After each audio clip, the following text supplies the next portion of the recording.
Kane, how would you craft a twist villain kind of character in the writing process such that it actually surprises the audience and subverts their expectations without seeming like a sudden unnatural reveal? Wow.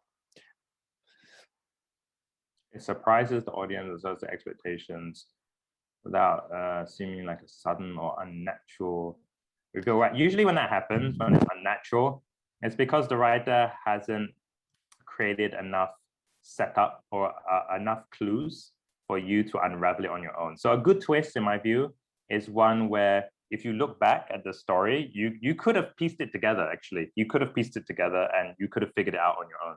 But if it's a thing where you look back on it and you're like, there's no way I could have figured that out. Like, there's no way anyone could have figured that out. Like, there's not enough clues there. Then it's unsatisfying because you realize it yourself. You're like, there's something missing here. I don't really get it. So for it's really, you're gonna have to figure out, like, I would never write a twist villain, whatever, for the sake of writing a twist villain. It just has to have a purpose to the story. Like, why am I doing a twist villain to begin with? Like, is it because I want to show that everyone is evil?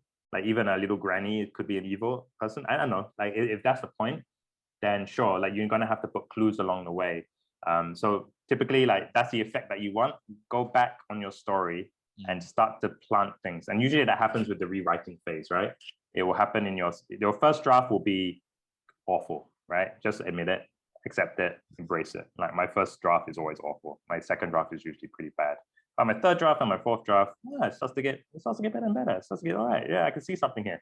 So go back and start planting those seeds, right? Yeah. So I would say even for a short story or short film, you don't have enough time really to like do the big twist thing. So I wouldn't recommend like a twist, too much of a big twist in a short film. In a short, yeah.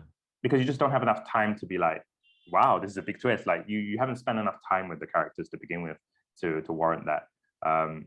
But, you know, is it impossible? No, there's probably some films out there with a twist.